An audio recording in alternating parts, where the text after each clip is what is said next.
Hello, everyone. It will be just a few moments while people continue to gather.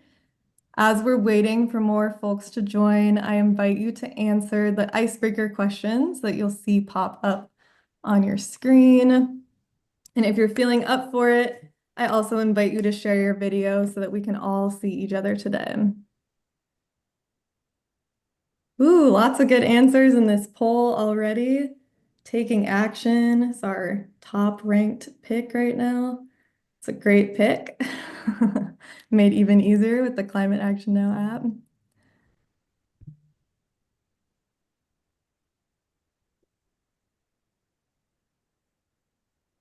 Connecting with like-minded people, another popular option right now. Feel free to meet and greet with people in the chat throughout the event. There's lots of like-minded folks here today. All right, let's go to another poll. I'll share those results with y'all for a second.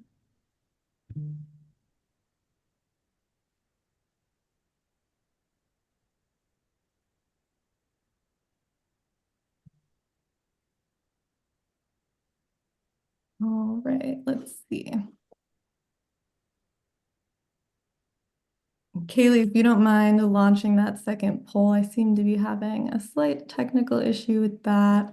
But for now, hello everyone. I'm Liz Bridgewater, the Director of Outreach at Climate Action Now. I see lots of new names and faces in the chat and the screen today, which is awesome. Thank you so much for joining. If this is your first ever Climate Action Party, let me give you a brief overview. An action party like this is an opportunity to learn about important environmental issues from people who are experts in their fields. In the course of the same hour, we will use the Climate Action Now app to take action together. The Climate Action Now app makes it easy to send well-researched, personalized messages to political decision makers and to business leaders. Action parties have helped to pass key legislation all around the US. To get you started with the action-taking portion of tonight, I'm going to hand the spotlight over to Kaylee Beam, our Director of Content. Over to you, Kaylee. Hello, everyone. Welcome, and thank you so much for being here. I'm going to get you all started to take actions tonight. So let me just share my screen really quick. All right. Should be coming up for you shortly. Okay. So if you've been to an action party before, you already know what this is. You already know what to do. Just scan that QR code on the right side and feel free to get started. If this is your first time attending, here's what we're looking at. On the left side, we have the goal tracker, which is this little globe that will fill in and iterate as we take action here tonight. On the right side is the QR code, which is what you're going to scan to get into the app. So go ahead and take out your phones or tablets, open up your camera app and point it right at the QR code box on the right side of the screen, under where it says current action. As you're pointing your camera at the QR code, a little yellow bubble that says Climate Action Now should appear, so just tap on that when it does. And if you don't have the app already, tapping that bubble will take you to the App Store where you can download it for free. Once you have the app, all you need to do is follow the prompts to sign up. And once you've made your account, point your camera at the QR code again, and it will take you right to the Year in Review Action Party campaign, which is where you want to be. So I'm going to give everyone a moment to get in there. And if it's not working for you, don't panic. You can also go to your phone browser, type in the link that's directly under the QR code where it says Can App Link Year in Review. And that will take you to the campaign if you have the app, or to the App Store to download if you don't. And if you're still having trouble, just message me directly and I'll try to help you out. We want to make sure everyone is able to take action tonight since you all took time out of your busy schedules to be here. So yeah, once you're in, feel free to take action all event long. Our current goal is to hit 500 actions by the end of the hour, and you can see it already ticking up pretty rapidly, so I think we're going to get there. One last thing, Sam has so much great information to share tonight, and the hour is going to go by fast. In light of that, I won't be interrupting him to celebrate if we hit our goal, like normal, but I'll just be celebrating in the chat instead. So keep taking action, and let's blow our original goal out of the water. Okay, all from me. Back to you, Liz. Awesome. Thanks so much, Kaylee.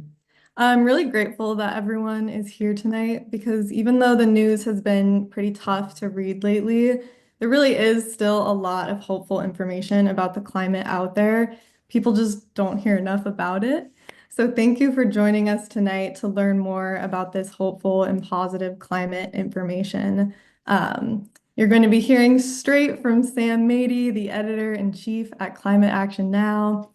Sam authors Your Daily Dose of Climate Hope, a Substack newsletter for Climate Action Now. He wears many hats as a climate journalist, an environmental scientist, a data scientist, and a GIS analyst. Sam is also the author of the weekly Anthropocene, his personal weekly Substack newsletter on progress towards a better relationship between humanity and our biosphere. We'll be recording this action party, and then we'll share a recording out with you tomorrow.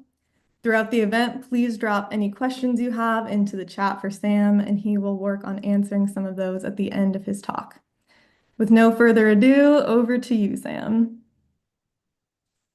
All right. Hello, folks. It is a huge pleasure to see you all here today. I am honored that you decided to spend part of your someone just asked if you could put the QR code or campaign title up again. So a couple people just okay, so we got a couple technical issues popping up in the chat, Liz. So we just might wanna address those, might want to put some links in the chat. But Yeah, we've got okay. Kaylee So Spotlight, so okay. folks So can. okay. So first off, I just want to thank you all for being here. Thank you for giving the time to discuss this. And second, before I get into my presentation, I want to acknowledge it's a hard time if you care about climate change emotionally. There's been an election that really didn't go the way we wanted it to go. There's the news from LA. There's a lot of things that can really induce despair or even a sense of giving up. I want to acknowledge that and not feel like I'm sort of just trying to brush that aside. But the world is a very big and complex place and can contain a lot of very bad and very good things happening at the same time. And due to the sort of incentive structures of our current media ecosystem, a lot of people really only see the very bad things. And what I'm trying to do today is tell you that there is really a lot of amazingly good news on climate change. And it just has not been shared or promoted in the media space of today nearly as much. So this is a story map, kind of like a PowerPoint from which I'll be presenting today. And this is this header photo is a humpback whale with Manhattan in the background because humpback whales have returned to New York Harbor recently. So big picture, I just want to situate climate change in the broader civilizational context. So this is my newsletter, weekly Anthropocene, sammatey.substack.com. Big picture is overall, we are divulging and decoupling more and more our economy from CO2 emissions. It's not enough. It's not nearly fast enough, but this is from the International Energy Agency. And this basically shows the gap between the blue line, GDP, which is a metric with many issues. We'll get into that, but is a decent proxy for economy just to start with. And the yellow line, global CO2 emissions, and the y-axis is multiples of itself in 1990 to avoid any unit issues. The gap between those two is getting bigger. Since 1990, world GDP, 1990 to 2022, world GDP has risen by about 2.5 times, and world CO2 emissions have risen by only about like 1.5, 1.7 times. And they are and world CO2 emissions, as we're getting into, are plateauing and may have peaked this year, and depending on which path we follow, these acronyms here may soon start declining at, if we're lucky and smart, some very fast rates. So one of the longest, oldest sort of misapprehensions in the environmental world is that the jobs versus environment or economy versus environment issue, and that is less and less the case. More and more, we are able, thanks to clean energy and a whole bunch of other amazing innovations, we are able to be rich and green, so to speak. And there's a whole bunch more information here that gives more detail. Feel free to pop that in. I put the link at the top of the chat. There's going to be more information like this for every major point I'm talking about it, but feel free just to go to the link at the top of the Zoom chat if you want to follow along and fact check me with the links and stuff like that. But obviously, GDP isn't a perfect proxy for human well-being. The blue line, like Robert Kennedy, the good one, the JFK's brother, not the soon-to-be health secretary, gave a famous speech in like '68 saying, GDP measures, weapons sales, but not a parent caring for their child for free. It's not a great proxy for human well-being. But I want to sort of point out that one reason why we should care about that blue line, that GDP going up, is because it tends to correlate imperfectly, but significantly with a lot of really important things. Since 1990, that same date, fewer kids, not just as a percentage, by absolute number, fewer kids under 5 are dying than ever before in human history. And the population is continuing to grow. So obviously the percentage is getting lower, but even better than that, the actual number of individual kids is getting lower. The mortality rate's lower and the number of deaths are lower. And this is really, really huge. This chart on the right is deaths per 1,000 live births. In 1990, almost 1 out of every 10 almost 1 out of every 10 babies born would not live to see the age of 5. And this is relevant to climate change. I'll get to that. And in 1990, that amounted to over 12 million kids under 5 dying per year. And now we have less than half that number of kids dying per year, around 6 million, and we have only about 4 in every 10. Sorry, unit conversion off. Sorry. We have 40 out of every 1,000. Only 40 out of every 1,000 live births and tragically in death. And this is a really profound moral way. And this underscores why we have climate change in the first place. Climate change didn't just arise out of nowhere. No supervillain pressed the climate change button. We did this to get more usable energy for humanity, to solve problems of food poverty and energy poverty and difficulty in transport and a whole bunch of other things. And what I'm trying to point out basically is that even as we turn away from climate change, eventually, even as we reduce our CO2 emissions, we can continue to grow richer, and imperfectly, but truly, growing richer means millions more little kids don't die. So the good news is emissions are peaking and renewables are unstoppable. This may see what we've seen before is just the beginning. The latest International Energy Agency report, and I'll be getting into a lot more case studies specifically, but this is just the global top line story from the World Energy Outlook for 2024. And the International Energy Agency, by the way, is not an environmental organization. It was founded by Kissinger to monitor the 70s energy crisis. It's a pretty hard-nosed, just data-driven organization without really an agenda. So it is just really it is reporting on this. Solar generation is set to quadruple by 2030. This chart, this is one of 3 sort of headline charts that the IEA has, really deserves being looked at, because this shows basically this shows the sort of current projection, and as we're about to see, solar has consistently outperformed all the projections of where the world's electricity source is going.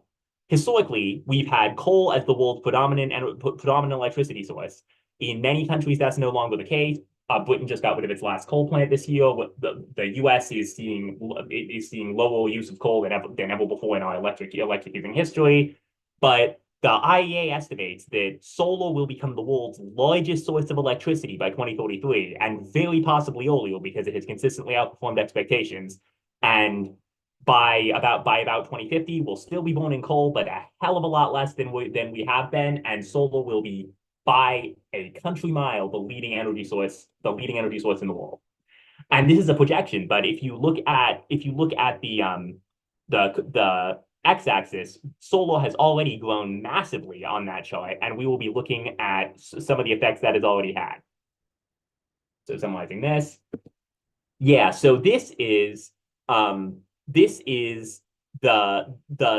what I was talking about how solar has historically wildly outgrown its projections. See, this dotted line down the middle is sort of where we are now, or where we were when they were writing this, like early 2024. Solar, the pre-Paris Agreement, Paris Accords were an international climate talks. They at least agreed to a global commission to reduce fossil fuel use and cut emissions in 2015. In 2015, the world's best energy experts expected that we'd have the amount of solar we have now only in the year 2050. So see the 2015 outlook? That's that little chart down there. People expected in 2015 that the amount of like energy generated by solar panels that is currently happening on Earth now as you're writing this would only arrive in 2050. So solar is 25 years ahead of schedule, is what I'm saying here. And if you look at the how the projections keep being revised, solar has just grown way faster than almost anyone thought possible. Like if you just like teleported this graph back in time, if a time traveler stepped through a glowing blue portal at the 2015 Paris Accords and showed this, everyone would have burst into cheers. President Obama would have been like, "Oh my God, it worked. My legacy is secured. This climate talk has been a huge success." Because even though we've had a lot of problems, I don't mean to diminish those. Clean energy has wildly outperformed even the most wild-eyed optimist expectations of just 10 years ago. So this pretty much is the case for many other energy technologies. Battery storage is also growing rapidly. EVs are being adopted faster than expected. And just a quick note, the IEA expects the boom in data centers, which do use a lot of energy, to drive only about 3% of electricity demand growth to 2030. But this is already having an effect. This line, this black line on here, is more or less the same as this orange CO2 emissions line here. And CO2 emissions are set to peak imminently, as in possibly already, because if this is measured in terms of years, maybe this year was the peak and it'll be lower next year. So the dashed line on this is the pre-Paris policy. This one chart, this is the master chart if you want to really, really totally grok what's going on with climate change. So maybe, I don't know, screenshot this or whatever you want. There's if you click on the link to this story map, you can see it. But this chart, this personally makes me feel a lot better about the world every day, this chart here. Because we were on track as recently as 2015 for carbon emissions to just keep growing by billions of tons a decade into the foreseeable future. And now we are on the black line. We are already possibly nearing a peak. Current policies are likely to have a decline. And we have already crossed 1.5C this year, but if we want to get below 1.5C by 2100, we have to do sharper declines. But the question now is how fast CO2 emissions will decline. And obviously, that's different from CO2 in the atmosphere. This is the amount we're adding to the atmosphere each year. So the planet's still getting warmer. We're still adding CO2 to the atmosphere. It's understandable why climate activists don't really feel like celebrating this because, well, the world's still getting hotter. We're still burning stuff. We're still adding CO2. It still very much feels like it's going in the wrong direction. And in many ways it is. But this here really represents important progress. One way of putting it is we are far away from where we want to be in terms of climate. But for the last 100 years, we've been running farther away. We've been running farther and farther and farther away from where we want to be. And we're still very far. But what we're doing is we're about to turn around. That is what this represents. We are about to be, for the first time since the Industrial Revolution, emitting less and less carbon dioxide every year. And that is, I think, worth celebrating and a really big deal and really important context for understanding the world we live in today. So yeah, global carbon dioxide emissions are likely peaking right now. And what does that mean? So if you're projecting into the future, what does it mean that in 10 years ago, we thought we'd be on this dash line of just more and more carbon dioxide every year till, I don't know, but a long time in the future, maybe a peak after 2050 to, well, actually, we're peaking right now, like in 2024, 2025. What that means is, this is from Our World in Data. There's a whole bunch of Nature magazine, Nature and Science magazine papers about this. What that means is we have massively shifted our expected warming scenario. And this is one of those where it takes a little bit of sussing out the data to figure out what exactly is being said here. You've probably heard, if you're the kind of person that is coming to see a climate talk, you've probably heard that we just crossed 1.5 degrees Celsius of warming this last year, above the historic average. That's bad. That's a serious problem. That causes bad things to happen. But it was expected as recently as, again, 2015, there was this emission scenario, the the ICP 8.5 scenario, this no climate policy scenario, basically, the pink one on the graph of how much we were likely to emit. Emission scenarios and warming scenarios are slightly different, but you get what I'm saying here.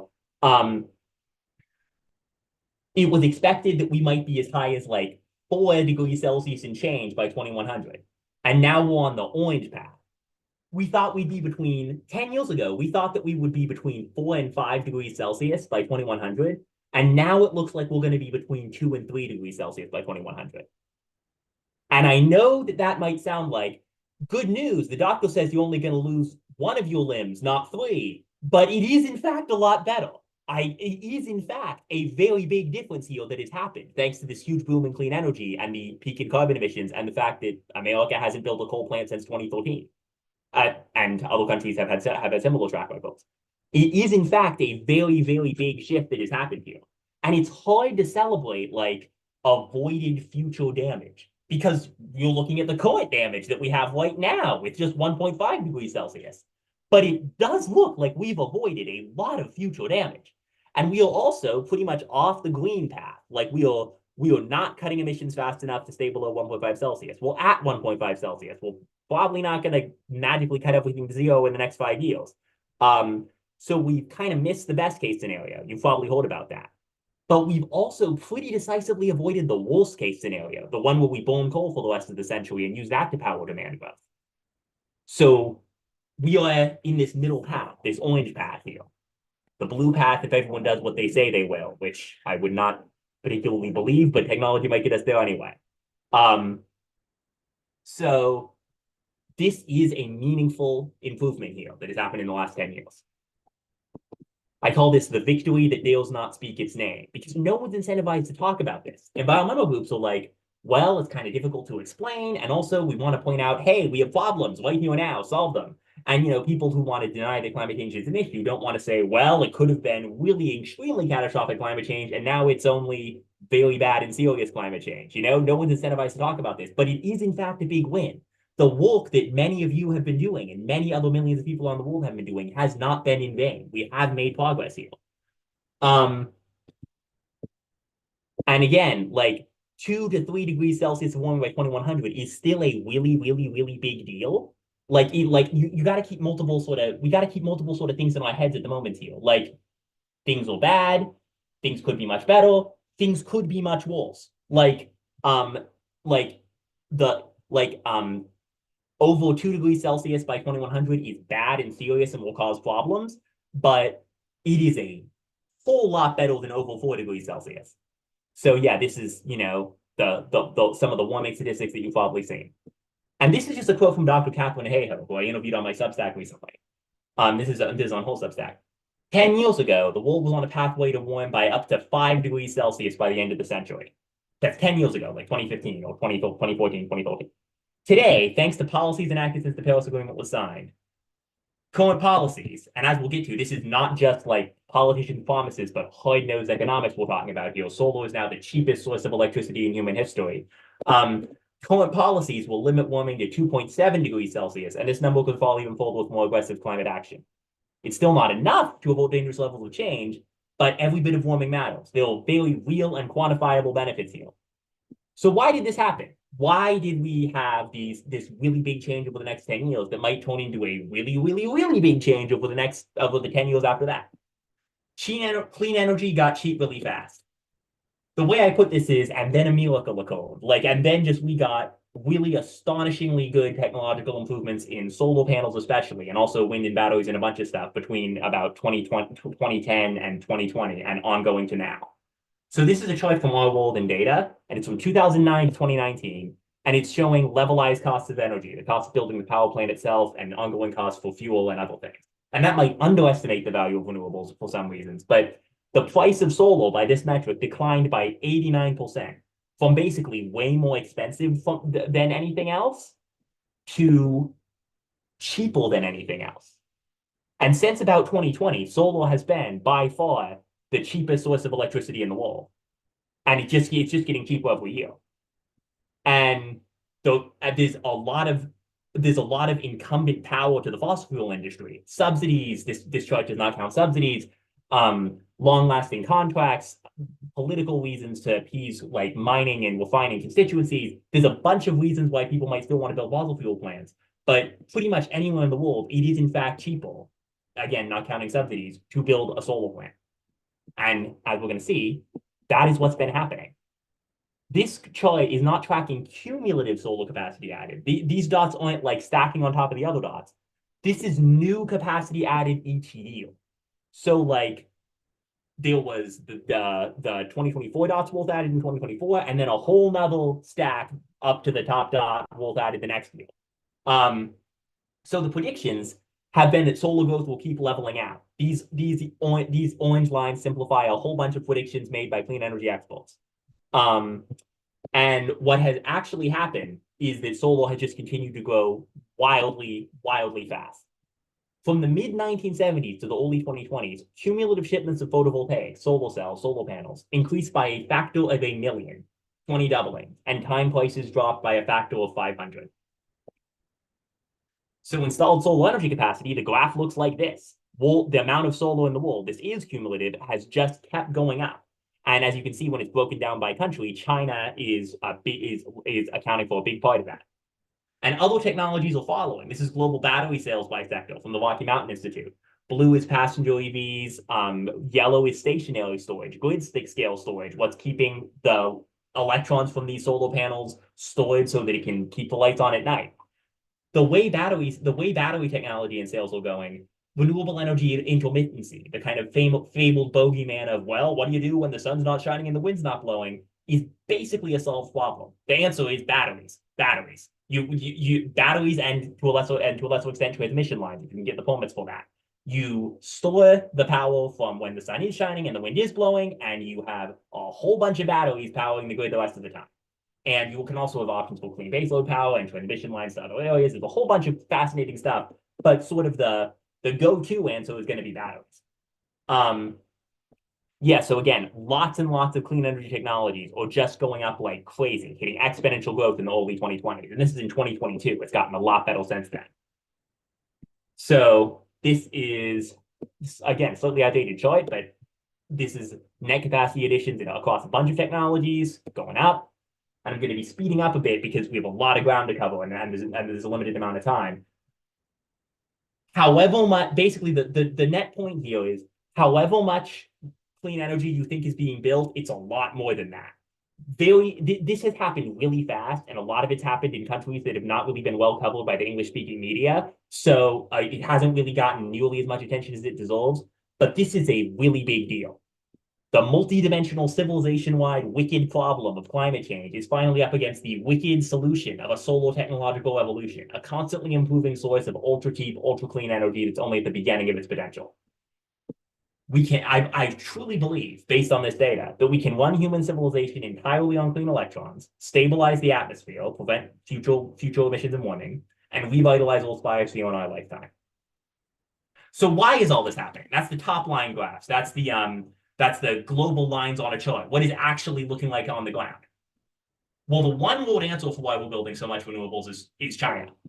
This is in the year 2023, China added more solar panels than any other country had in total, had added like all the years from the 1970s when solar panels were invented through 2023. China has just, in much the same way that it was building a vast number of coal plants in the like 1990s and 2000s, is just building a truly vast amount of solar. China, and this report actually panned out, China met its renewables installation target for 2030 in July 2024. China is installing the wind and solar equivalent of 5 large nuclear power plants per week. This is an extremely large amount of solar we're talking about here.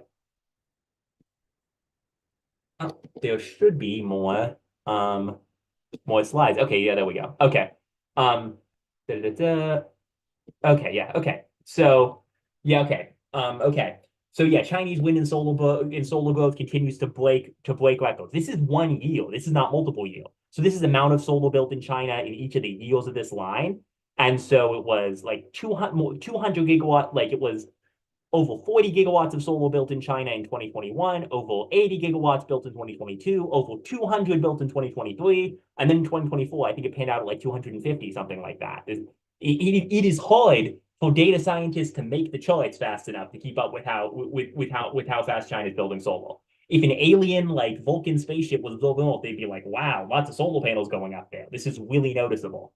So we'll get some what so all the new solar we're talking about, the huge solar lines going up that he said before, in 2024, 56% of all the new solar panels going up in the world by capacity were in China. And China's rooftops alone, the rooftop solar, not even grid scale solar like in a field or a desert, added more clean energy than any country. This is not just the China story. Other countries have also seen huge growth in solar, like as we will, but China has just accelerated so far that it's kind of changing the entire global picture.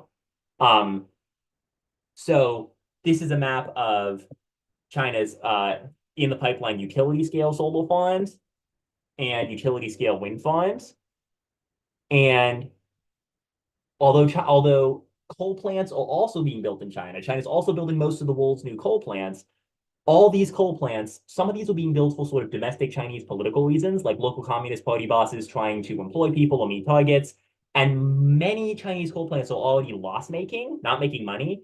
And here's an in-depth article from data scientist Dr. Hannah Ritchie of Oxford about why China's coal plants are being used less and less. The utilization rate, coal plants are there, but they're not actually burning coal a lot of the time. This is a really big reason why we're about to have a carbon emissions peak and why those emission scenarios are changing, because China's building so much solar, it's burning coal less in its coal plants.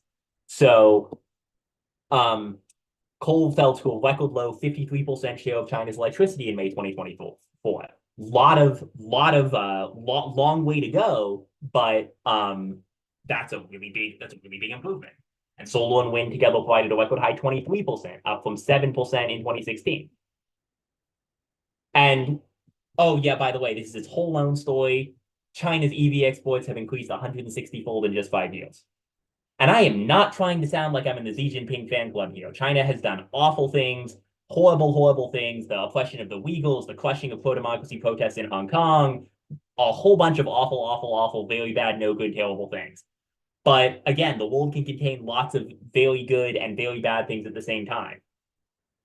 One analogy, I think this is from climate tech journalist Robinson Mayo, is that maybe China doing all this stuff on climate change is kind of like when the Soviets fought the Nazis in World War II. Maybe it's like, because, by casualty rate and both imposed and received, the Soviets both killed a lot more Nazis and suffered losses to Nazis a lot more than the US did in World War II. And the Soviets were a very unsavory regime too. So kind of a strange analogy because it's not a human adversary, but China is definitely building more renewables than the US is right now, and that is a very good thing, and that does not make it any less bad that China's government is a dictatorship doing bad things. Both of those good things can be true at the same time. So yeah, EVs plus hybrids, stuff with a battery they can plug in, crossed the 50% mark of new auto sales in China in July 2024. In the US, it's about 10%. And here's what this looks like on the ground. This is a NASA satellite photo that was published recently. And it is about a region called the Kibuchi Desert near the Gobi Desert in the Inner Mongolia Autonomous Region, consisting of over 5.4 gigawatts of solar panels. And remember the map I had up here? The map, lots of different stuff. Okay, map. So all these sort of circles here, a lot of these circles on this scale, like this is where all the solar is. It's in really gigantic solar farms. So this is the Great Solar Wall in the Kibuchi Desert. And this kind of thing is why also you probably haven't heard about this. The New York Times does not have a bureau in the Kibuchi Desert. We're learning about this from satellite photos, not like on the ground interviews. There is very little coverage of this in English-speaking media, and honestly, not that much in Chinese-speaking media. But it is happening, and we have very concrete evidence that it is happening. And it's just getting started. What you're seeing in this image here is 5.4 gigawatts of solar. China plans to build 100 gigawatts of solar in this desert. outside the scope of this image, but this basic area by 2040 in just 5 years, close to enough to power Beijing. And also, and this is the really amazing bit, there's more and more empirical evidence that building solar farms in deserts is actually a net win for the desert ecosystem and animals, as well as for the fight against climate change. It can encourage grass growth by providing protection from UV rays, cool shade, condensation of water, a bunch of stuff. There was an in-depth new study at another giant solar park in another different part of China, which found that basically there's more stuff, more plants, plant biomass, mosses, lichens, microbial diversity even, under the solar panels than in the surrounding desert. The solar panels provide shade and a windbreak, sort of act like water catchers, like Luke family farm on Tatooine in Star Wars, and actually help there be more life in the desert than there was before. And there was a fascinating study from Arizona State University that found more or less the same thing in the US desert. So these solar farms in deserts are one of the biggest things happening on Earth right now, and they're pretty much an unqualified good. Like any other project, there might be issues with like local communities voices not being included or something, but there might be some local issue somewhere. But like in a global fight to stabilize the atmosphere, this is the front line, and we are making a lot of gains. This is a really, really big deal. So this is again another another look, because this is what this kind of thing is where all those charts before, or what all those charts before were representing. The solar lines going up, the emissions peaking, the emission scenarios changing, this kind of thing in China and in other countries. And of course, rooftop solar and a bunch of other things, but this is a major part of it. So this is one in the Kabuchi Desert. This is another solar farm in Fujian, Shanxi province, an offshore wind floating solar hybrid project. The world's largest wind turbine was installed off Fujian province in 2023. There's probably a larger one by now. Look at the size of the boats compared to that. And again, like, despite China's horrific human rights abuses, this counts as good news for democracies too. More Chinese solar and wind means less air pollution and less greenhouse gas emissions benefiting the entire world. So China's actually doubling down on exports of its clean energy manufacturers due to some domestic economic troubles. So there's this surge of cheap solar EVs and batteries on the world market, which has caused concern in many countries that, hey, China's making all the stuff. We want to make our own stuff. We don't want to outsource everything to China. But from a human perspective, Earth is producing way, way, way, way more solar panels and batteries than it used to. And definitely countries should safeguard their own domestic manufacturing capabilities. They've done a lot of effort. I've done a lot of action efforts. Some of them you're probably doing right now on the app, trying to get the US to catch up to China on this. But this is what a species level tone towards decarbonization looks like. Oh yeah, and one final comparison. The 7 largest Chinese solar companies are now providing substantially more energy to humanity than the famous 7 sisters oil companies of the West.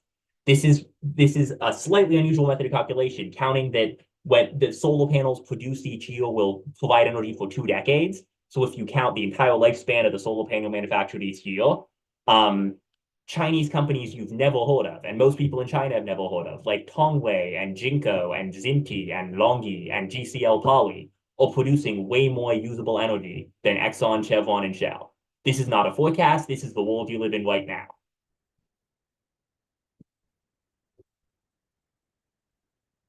And China is not the only country in the world. China is by a country mile, again, the lead in most renewable energy fields in the world. But here's the thing. If China didn't exist, we would be all amazed at all the other countries' renewable energy progress, because renewables are growing everywhere. It's not as dramatic as in China, because nothing's as dramatic as the level of change that's happened in renewables in China right now, but it's really impressive too. Rooftop solar surging in India. India is now the largest nation state in the history of the world's most populous country, and the largest number of people ever under one government, with over 1.4 billion people. The population of China is now declining. And India I was in India for a month and change earlier last year, May 2024, and it is developing very, very, very fast indeed. In 1994, only about half of Indians, over a billion people, only about half of that population had access to electricity. And now that's basically everyone has at least basic electricity. So 43% of Indians use the internet in 2020, up from 7.5% in 2010.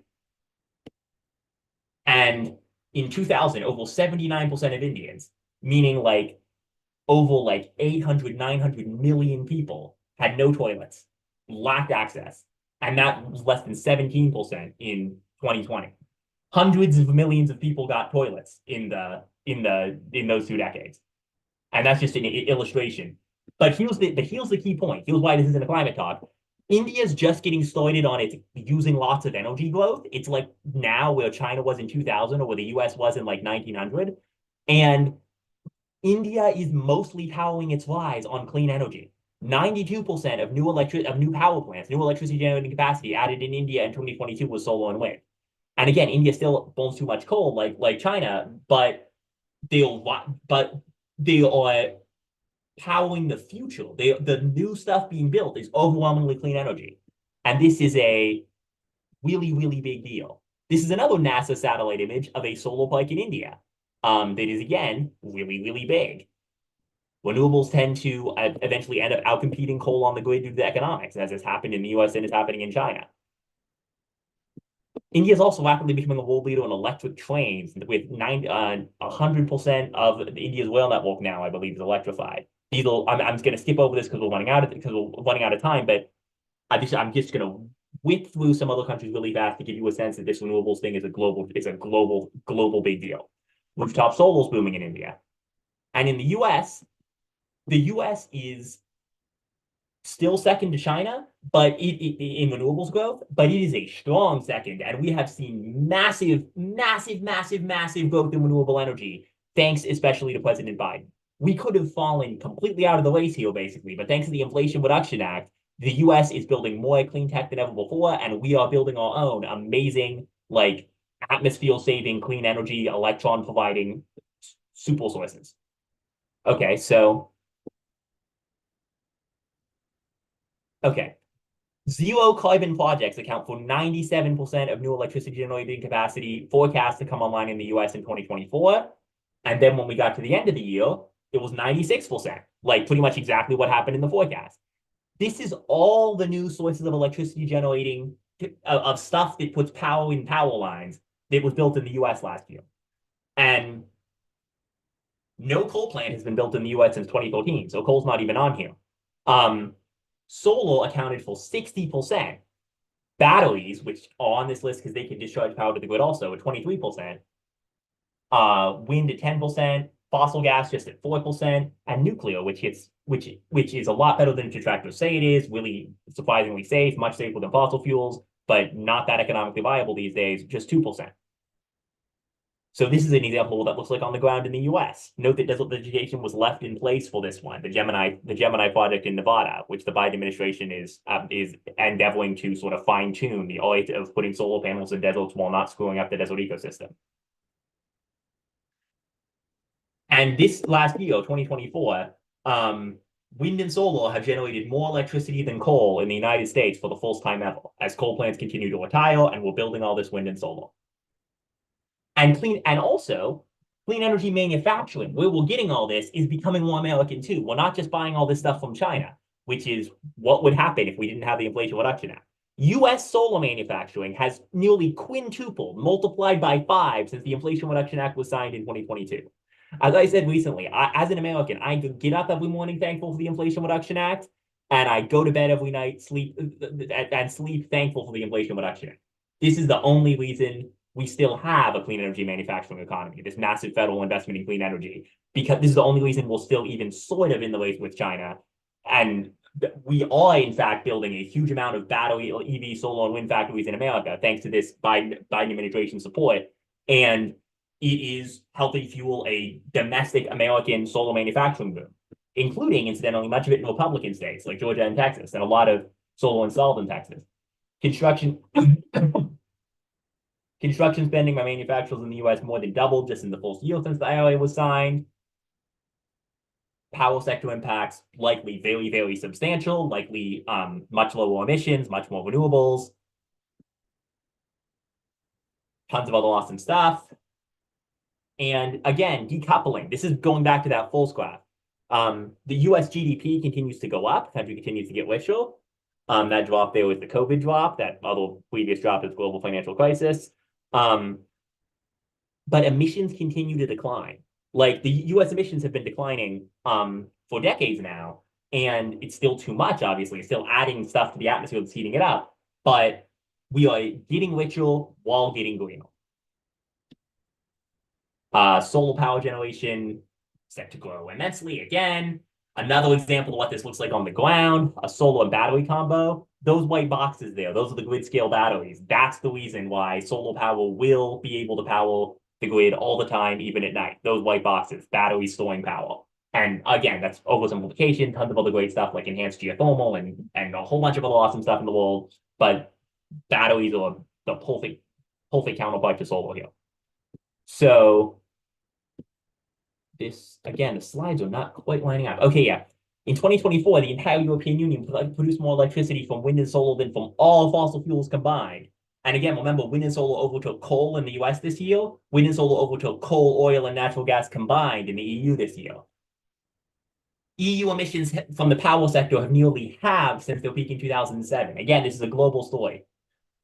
And went down by 19% in just 1 year, 2023. Wind by itself overtook gas by itself. Wind and solar could soon overtook coal and gas. And that did happen. Again, when I was putting this together, literally new charts were coming up on a weekly basis here. Like it is a fast moving field. Lots more offshore wind being built. And again, like solar farms, we are finding that offshore wind can actually substantially benefit local ecosystems because if you think about it, it's a thing stuff can grow on. Like seaweed and mussels and all sorts of stuff. You can get up to 1 metric ton of mussels on a single offshore wind turbine. A baby boom in seals off the east coast of Britain is thought to be due to offshore wind turbines. And Europe's also really, really fascinating from the biosphere perspective because Europe, due to a whole bunch of reasons, early industrialization, sort of social democratic politics, a bunch of other things, has really gone a lot further on sort of the environmental path than much of the rest of the world. So there's been a massive expansion of forest cover from the year 1900 to the year 2010. See that dark green, especially in like France, northern Italy, Spain. Massive expansion of forest cover, gigantic expansion in wild animal populations across Europe. Again, this is contemporaneous with climate change. This is primarily due to people not killing them anymore. 16,705% increase in beaver population since 1960. There's just a vast amount of positive stuff happening. And again, since we have, while climate change is causing a lot of trouble for a lot of animal species, you maybe heard about the seaboard die-off off Alaska due to ocean food chain issues. There's a lot of real-world issues happening. There are also a lot of animal species that are, along with sequestering carbon by helping plants grow and stuff. I'm really speeding up now because we're running out of time. There are stories all over the world of animals managing to find amazing new ways to survive in a human-dominated world. I'm just zooming through this real fast. Flamingos in Mumbai, I got to see these in person. There's now an estimated 130,000 flamingos that live seasonally in the mudflats off the city of Mumbai, which is home to like 25 million people. There are a whole bunch of really fascinating human wildlife coexistence stories that I try to write about in my newsletter. And some of those are really, really taking off and offering in some ways, some really human dominated landscapes, even cities, are becoming sort of success stories for endangered species recovery. And also protecting wild spaces and also a bunch of stuff. Again, I'm really super summarizing. Humpback whale populations have boomed across the world, and that's potentially caused a huge benefit because their feces fertilize phytoplankton, sequestering a lot of CO2. That's a really big deal. That's just one of many, many amazing stories happening in the world. There is a vast amount of stuff happening in the world. Again, lots of bad stuff. You probably heard about the bad stuff in the news, but there was also a lot of good stuff happening. Brazil's finally cracking down on Amazon deforestation. I'm just zooming really fast through here now. Pakistan is importing vast amounts of cheap solar panels from China. They are not the US. They don't have an Inflation Reduction Act. They can't really make solar panels themselves, but they are importing a whole bunch of cheap Chinese solar panels. In 6 months, equivalent to 30% of all their electricity, which is pretty friggin' amazing. So that's how those Chinese solar panels are going to help a lot of other countries that can't make solar panels with their own, while other sort of geopolitical rivals of China are trying to make sure they can still make their own solar panels. Crop yields are still mostly going up, even due to improved farming techniques, seed varieties, fertilizers, irrigation. And again, super zooming through this.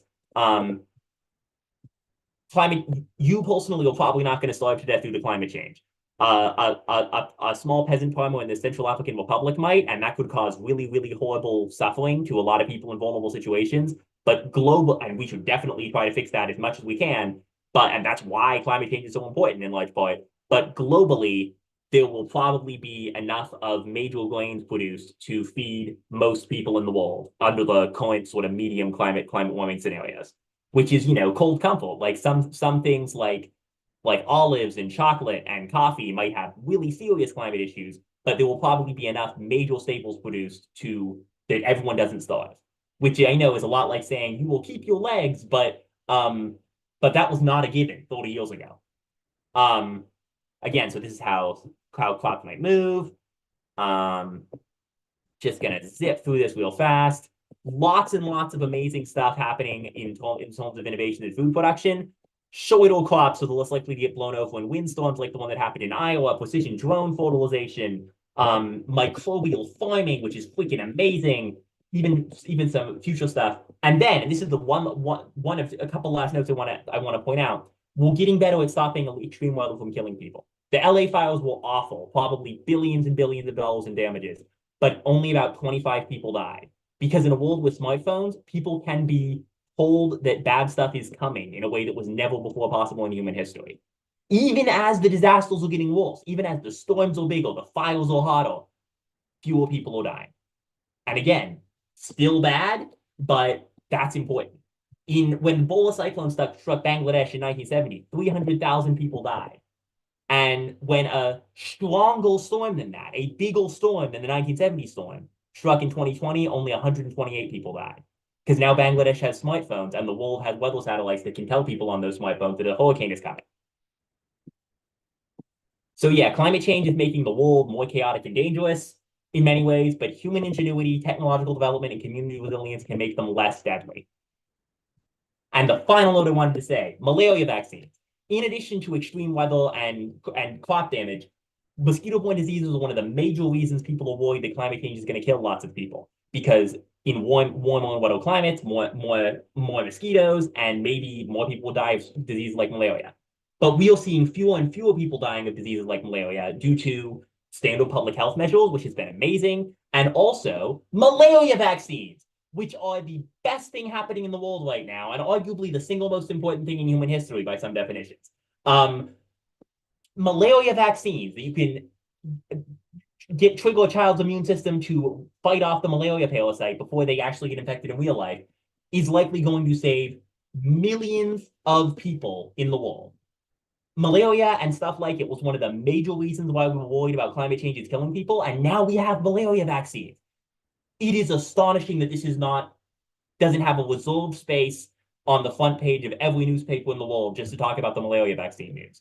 This is truly astonishingly good news. Malaria vaccines are currently rolling out across Africa, and that is going to save a whole lot of people and directly prevent one of the major reasons we were worried about climate change killing people. And we're still building clean energy and a whole bunch of other stuff that will continue to offer amazing new possibilities in the future. So that's a wrap. It's just a super summarized overview. We're really starting to step up to build a better Anthropocene. Let's go higher, further, and faster.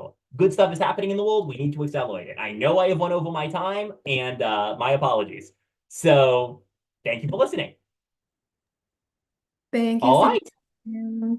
If anyone has questions, we can squeeze in a few before we wrap at 8 Eastern. So if you have a question for Sam, raise your hand and then he will choose someone and unmute you. All right. All right. I'm just going to put the link to this presentation in the chat again. And just to clarify, Someone just asked, what's our Earth's capacity for humans? Well, our Earth's capacity for humans is really, really different, whether it's humans using coal plants or humans using solar plants. Like, Earth's capacity for humans, I think, is a really deeply misleading concept because it depends on what the humans are doing. And it is really different whether depending on what stuff we're doing. So the Earth's capacity for humans depends on what kind of humans we are. And I think we are becoming a lot better humans. As hard as that may be to believe sometimes, I really think there was strong evidence for that. So, okay, so raised hands. Okay, I see three raised hands. Susan Lewitt asked to unmute. Okay. I hear you talking a lot about the energy production end of things, but we also have to address what we're throwing out, all the garbage and the methane that comes from that and all the plastic. I just started reading Total Garbage, and it sounds like we're eating the equivalent of one plastic credit card per week in the foods and waters and other things we take into our bodies. And I just started the book, so I'm not sure where it's going to go, but it sounds like it's going to present some solutions. So I do recommend this Total Garbage book by Serious issue. Robert Humes. And what's your take on it? Well, part of the reason I didn't talk a lot about microplastics is because I don't have a lot of really hopeful things to say about it. But microplastics are a real big issue, serious issue. There's better stuff you can do, from water filtration to a lot of other things. Serious issue. The world can contain many good things and many bad things at the same time. I'm talking about some of the good things, but I'm not trying to say everything is okay. You can feel that there's nothing, that there's no problem in the world. Microplastics are okay. I'm not trying to say anything like that. So yes, that's an issue. Some positive things I am aware of on the garbage front. Landfill technology has seriously improved in the US. Multiple multi-layered linings have prevented spills a lot. Some of the worst landfills in the world in places like New Jersey have now been kind of rewrapped in really good, strong multi-layered lining, and there's now even pipes on top. So there is some progress being made on that. But yeah, we really need to do stuff about microplastics. There's a lot of issues to solve on that front. And okay, I see Brett has his hand up. So what does he want to say, Brett? Well, Sam, you should, Zoom shows people in the upper left corner based on the order in which they raise their hands. So Lisa Adamson has had her hand up for a bit. Why don't you take her question? Okay, sorry. Sorry, Lisa. All right, Lisa, what do you have to say? Yeah, can you do a very broad stroke summary of the toll that the lithium and the cobalt and all the extractive minerals that we need and will need are taking on these? It's really great hearing all the metrics that you've presented tonight, but what's the negative offset from the extractive minerals? Okay, there are real issues with that. There are real issues with some of the mineral mining for clean energy. Sorry, I just put that in the direct message. I meant to put that chat in everyone. Here's an article by that Oxford data scientist I was talking about that. There's been issues with mining destroying rainforests in Indonesia. There have been real issues. It is hundreds of times less than the amount of mining we need for fossil fuels. Because the fundamental difference is once you have those minerals out of the ground, they'll be sitting in batteries and solar panels for years. And you are burning those fossil fuels. So they are going out in the atmosphere, and then you need to go dig out more. There's actually a great article from the Rocky Mountain Institute, the battery mineral loop. I didn't even get a chance to get that in here, saying once we have this initial burst of mining to power clean energy, as soon as 2050, we could just be constantly recycling all the minerals from used batteries to new batteries, so we never have to mine again for energy. That is entirely possible that we could see that within a couple decades. So yes, bad, lithium mining can do bad things, but it is so much better than fossil fuels, and unlike fossil fuels, it offers the very real prospect of an off-ramp for mining because you're not burning those minerals, but using them to make stuff. Thank you. Thank you. Yeah, so Sam, Roden Streeter had his hand up, his physical hand up, but I wanted to give him a chance. Roden, did you want to ask a question of Sam? Can we unmute? Yeah, I just want to say thank you. I needed this so much, and I feel a lot better. So thank you, and what fantastic work you've done assembling all that. Really, just fantastic. So thank you, thank you.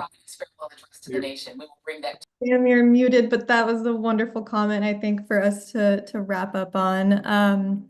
Sam, anything final you would like to say unmuted? Oh, you're still. You're muted, Sam. Sorry. Oh, yeah. We are the descendants of East African plains apes that have risen to this godlike position over the only life-bearing planet we know of. And despite how it feels sometimes, we're not doing too bad of a job of it. We can figure this out. We can make this happen. Wonderful. I want to share final thanks to our speaker, Sam, for an incredible job in sharing so much information with us this evening. And a big thank you to everyone for joining. It really makes me feel hopeful to see everyone joining today. We're a small team. If you like what we're doing, please consider becoming a Climate Action Now member. It can start as low as $4.95 a month. We're bootstrapping our way through this citizen advocacy to a better future. So thank you for being here. That brings us to the end of this action party. Liz, I just want to put in a pitch for the daily dose of climate hope. Climate Action Now asked Sam to be our editor-in-chief. And if you're not getting the daily dose of climate hope, please do. It's a daily newsletter Monday through Saturday. Saturday's a quiz. And just one good piece of news and a single action that you can take to keep the good news rolling. And if you look in the chat, you'll see the link to the daily dose climateapp.substack, and go sign up and get some good news every day. So back to you, Liz. Sorry to interrupt you. No, that's good. Thank you, Brett. I just dropped a chat link to that daily dose of climate hope. We'll be sending out a recording to everyone tomorrow, so keep an eye out in your inboxes for that, and please share this recording with your friends and family. I think that's all from us. Thank you, everyone. Have a good night. Good night, everybody. So great to see you all here. Take care. Thank you all. Thank you so much.